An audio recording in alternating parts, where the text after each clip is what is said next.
नमस्कार। आज हम एक बहुत ही जानी पहचानी और कह सकते हैं शक्तिशाली कथा की गहराइयों में उतर रहे हैं। देवी दुर्गा और उनकी अद्भुत शक्ति की कहानी। हाँ, बिल्कुल। हमारे पास जो जानकारी है वो बताती है कैसे उन्होंने बड़े बड़े राक्षसों पर विजय पाई। तो चलिए इस कहानी के ताने बाने को खोलते हैं, थोड़ा समझते हैं कि इसमें खास क्या है और इसका आज भी क्या महत्व है। बिल्कुल, ये कहानी सिर्फ एक लड़ाई की दास्तान नहीं है, बल्कि बुराई पर अच्छाई की जीत का एक जबरदस्त प्रतीक है। इसमें ड्रामा है, हिम्मत है और गहरे आध्यात्मिक संदेश भी छुपे हैं। हम देखेंगे कि कैसे देवी ने अलग अलग मुश्किलों का सामना किया। तो कहानी शुरू होती है महिषासुर नाम के राक्षस से। मैंने सुना है कि उसकी ताकत इतनी बढ़ गई थी कि देवता भी घबरा गए थे। हाँ, बिल्कुल। महिषासुर ने स्वर्ग पर कब्जा कर लिया था और देवता बेचारे दर दर भटक रहे थे। जब कोई रास्ता नहीं बचा, तब सभी देवताओं ने मिलकर अपनी शक्तियों को एकजुट किया और उससे देवी दुर्गा का वो दिव्य स्वरूप प्रकट हुआ। अच्छा। हाँ, उन्हें सभी देवताओं ने अपने शस्त्र दिए और फिर देवी ने महिषासुर को ललकारा। उन्होंने चंडिका का रूप धरा, जो बहुत तेज और शक्तिशाली माना जाता है। और ये लड़ाई कोई आसान नहीं रही होगी। महिषासुर भी तो बड़ा मायावी था, है ना? बिल्कुल नहीं, आसान तो बिल्कुल नहीं थी। महिषासुर बहुत चालाक था। लड़ाई में वो जैसे बार बार रूप बदल रहा था, कभी भैंसा बन गया, कभी शेर, कभी हाथी। हाँ। ये सिर्फ युद्ध की चाल नहीं थी, ये शायद हम कह सकते हैं भ्रम और अहंकार के बदलते रूपों का भी प्रतीक है, जिनसे पार पाना मुश्किल होता है। सही बात है। लेकिन देवी दुर्गा अडिग रही। उन्होंने अपने त्रिशूल से, जो सत्व रज तम तीनों गुणों पर नियंत्रण का प्रतीक माना जाता है, उस पर वार किया और आखिरकार महिषासुर का अंत कर दिया।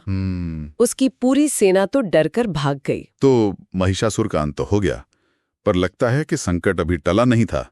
इसके बाद शुंभ और निशुंभ, ये दो और शक्तिशाली राक्षस सामने आए। हाँ, ये दोनों भाई भी बहुत ताकतवर थे और उन्हें भी अपनी शक्ति का बड़ा घमंड था। उन्होंने भी देवताओं को हराया और दुनिया में अपना आतंक फैलाया। उन्होंने देवी दुर्गा को चुनौती भेजी, ये सोचकर कि वो उन्हें आसानी से हरा देंगे। अच्छा। यहाँ देखने वाली बात ये है कि देवी ने इस चुनौती का सामना अकेले नहीं किया, बल्कि अपने अलग अलग रूपों, अपनी शक्तियों को प्रकट किया, जिन्हें मातृकाएं भी कहते हैं। हाँ, सुना है। तो युद्ध भूमि में उनकी अनेक शक्तियां एक साथ राक्षसों से लड़ रही थीं।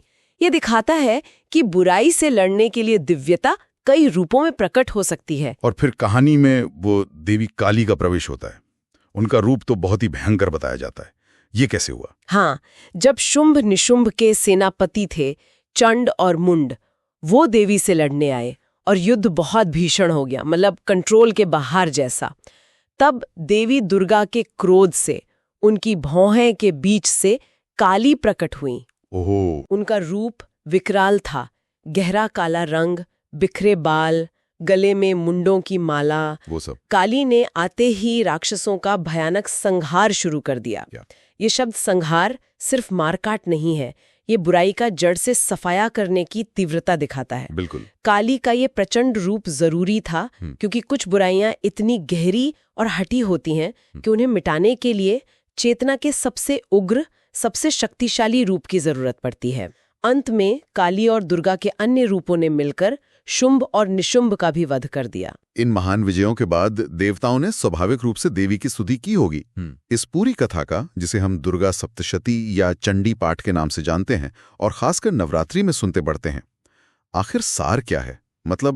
निचोड़ क्या है? सार यही है कि जब जब बुराई, आप कह सकती हैं, हद से ज्यादा बढ़ जाती है, जब लगता है कि अंधकार ही जीत जाएगा, तब कोई दैवीय शक्ति सृष्टि की रक्षा के लिए जरूर आती है। देवताओं ने माना कि देवी की शक्ति ने ही दुनिया को बचाया और देवी ने भी उन्हें आश्वासन दिया कि वो हमेशा भक्तों की रक्षा के लिए प्रकट होंगे।